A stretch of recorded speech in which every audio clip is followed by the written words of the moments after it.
पशु पक्षियों को मार के नहीं खाना है। अच्छा ये बताओ, हमारा पेट कब्रिस्तान है क्या? मरे हुए पशु पक्षियों को उसमें डालेंगे तो कब्रिस्तान ही हुआ कि नहीं?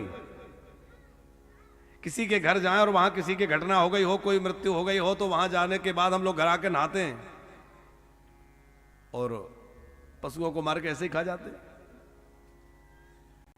देखो, सृष्टि में दो तरह के प्राणी हैं, एक शाकाहारी और एक मांसाहारी। मनुष्य कौन से कोटि का है? मनुष्य क्या है? शाकाहारी है कि मांसाहारी? शाकाहारी है। पहचान क्या है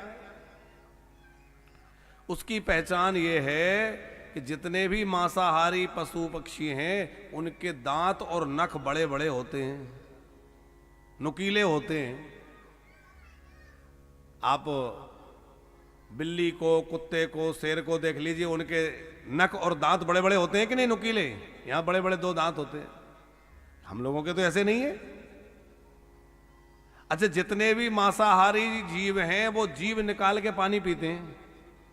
आप शेर को देखिए, कुत्ते बिल्ली को देखिए, सियार को देखिए, तो मांसाहारी जितने पशु हैं वो जीव निकाल के पानी पीते हैं कि नहीं? चप चप चप करके।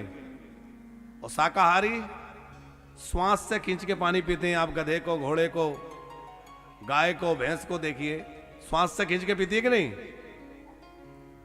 तो हम लोग श्वास से खींच के पानी पीते हैं कि जीभ निकाल के चप चप करके पीते हैं? श्वास से खींचते पीते हैं। इसका मतलब हम कौन से जीव हुए? शाकाहारी। हम लोग शाकाहारी हैं और जितने भी शाकाहारी प्राणी हैं उनकी आंत बड़ी होती है और मांसाहारी की आंत छोटी होती है। अब शाकाहारी की आंत बड़े होती है इसलिए उसमें बहुत देर तक जो है वो प्रक्रिया पाचन की होती है। अब उसमें ऊट पटांग भोजन डालोगे वो वहां जाकर सड़ेगा, तरह तरह की बीमारियां होंगी, बुद्धि खराब होगी, जीवन खराब होगा। इसलिए ऐसा नहीं करें। ये तो हो गई वैज्ञानिक बात।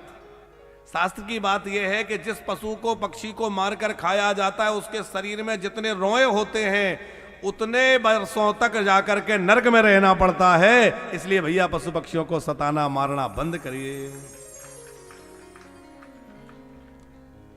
और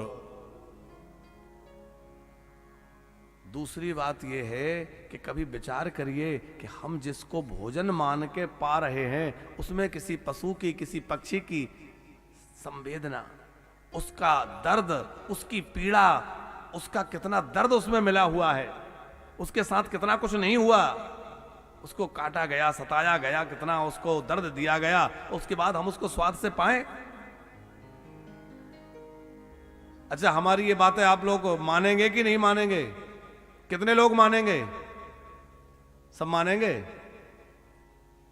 वैसे तो हमें उम्मीद है कि यहां ज्यादातर लोग शाकाहारी ही होंगे, पर यदि कोई ऐसा आहार लेता भी है तो कहना भैया हमने तो भागवत में संकल्प कर लिया, अब नहीं लेंगे, है? क्योंकि आहार की शुद्धि नहीं होगी तो जीवन कभी बढ़िया नहीं हो सकता। और लोग बड़े बेतुके तर्क देते हैं, बोले ये सब नहीं खाएंगे तो ये सब बहुत बढ़ जाएंगे। अरे भैया ऐसा नहीं है। भगवान ने खाने के लिए कितनी चीजें बनाई है, कितने फल बनाए, कितने फूल बनाए, कितने ड्राई फ्रूट्स बनाए। अकेले चने के 1000 तरह के व्यंजन बन सकते हैं, माताएं जानती। चने की दाल के, बेसन के तरह तरह के आइटम बनते हैं कि नहीं?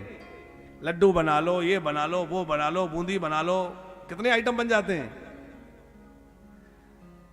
कितनी चीजें भगवान ने हमारे खाने के लिए बना रखी हैं, फिर भी हम दूसरे जीव जंतुओं को सताएं, ये बिल्कुल ठीक नहीं है। इसलिए भैया शुद्ध शाकाहारी बनिए और भगवान का नाम लेते रहिए, भगवान का भजन करिए, जीवन उत्कृष्ट बनेगा।